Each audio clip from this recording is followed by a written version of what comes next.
एक तरफ आज जो बाइडेन और शी जिनपिंग की मुलाकात हुई, वहीं दूसरी ओर एशिया में दोनों देश एक दूसरे के वर्चस्व को चुनौती दे रहे हैं। सबसे बड़ी लड़ाई तो आसियान देशों को लेकर है। अमेरिका जानता है कि एशिया में चीन को चुनौती देना बेहद मुश्किल है। सवाल यह है कि क्या बाली में आसियान को लेकर भी दोनों देशों में किसी तरह की सहमति बनेगी। इस मामले को ग्राफिक्स के जरिए समझते हैं और कुछ इंफॉर्मेशन आपके लिए हमने इकट्ठा की है, उसको समझिए। देखिए, एशिया के ट्रेडिंग ब्लॉक आसियान पर चीन का प्रभाव ज्यादा है।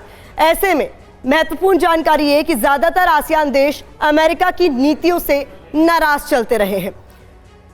बाइडेन दोबारा इस इलाके में अमेरिकी प्रभाव को बढ़ाना चाहते हैं। ऐसे में आगे जाकर क्या आप देख सकते हैं, 2017 के बाद पहली बार किसी अमेरिकी राष्ट्रपति ने आसियान की बैठक में हिस्सा लिया। जैसा कि हमने बताया, जो बाइडेन ने बैठक में हिस्सा लिया। चीन के प्रभाव को कम करने में जो बाइडेन पूरी ताकत झोंक रहे हैं और ऐसा इस बैठक में हिस्सा लेने के बाद माना जा रहा है। ये अपने गांव से ही बिजनेस करके 100 करोड़ से भी ज्यादा का बिजनेस करते हैं। क्या आपको भी गांव से ही बिजनेस करना है?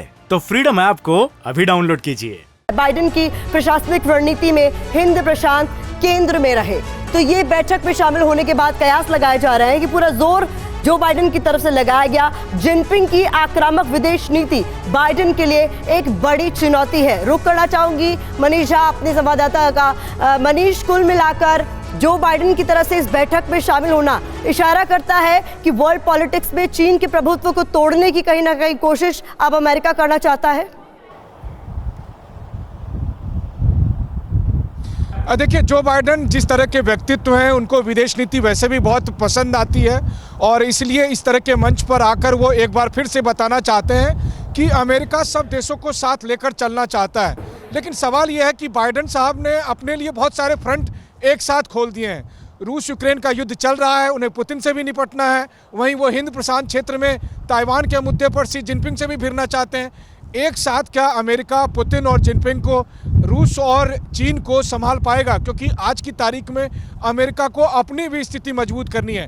बाइडेन साहब के डोमेस्टिक इश्यूज भी कम उलझे हुए नहीं हैं। उन्हें डोमेस्टिक भी देखना है और साथ ही साथ ग्लोबल प्लेटफॉर्म पर अगर वो अमेरिका को आगे ले जाना चाहते हैं तो आज की मीटिंग में उन्हें ये जताना होगा कि सच में अमेरिका नंबर 1 का सुपर पावर है। क्योंकि जिनपिंग की तरफ से कोशिश होगी लगातार उनको दबाव में डालने की। जिनपिंग हावी होना चाहेंगे। जिनपिंग ये जताना चाहेंगे कि अमेरिका अपने आप को जिस सुपर पावर में मानता है वो वैसा नहीं है। और साथ ही साथ जिनपिंग ये भी जताना चाहेंगे कि अब तो उनकी ताजपोशी एक लंबे अरसे के लिए हो गई है। तो वैसी स्थिति में बाइडेन या उसके बाद न जाने कौन अमेरिका का राष्ट्रपति होगा, वो सबके साथ डील करने वाले हैं। इस मनोवैज्ञानिक रणनीति के तहत जब दोनों नेता अभी मिल रहे हैं तो वाकई में दिलचस्प होगा इन दोनों नेताओं की मीटिंग के नतीजे।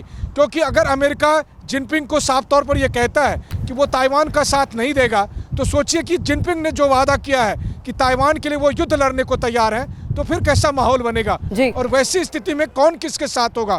क्योंकि अभी रूस यूक्रेन का युद्ध निपटना बाकी है, तो एक नया फ्रंट बाइडेन कैसे खोल पाएंगे। जी, बहुत शुक्रिया मनीष हमारे साथ जुड़ने के लिए और महत्वपूर्ण जानकारी हम तक पहुँचाने के लिए। ये अपने गांव से ही बिजनेस करके 100 करोड़ से भी ज्यादा का बिजनेस करते हैं। क्या आपको भी गांव से ही बिजनेस करना है? तो फ्रीडम ऐप को अभी डाउनलोड कीजिए।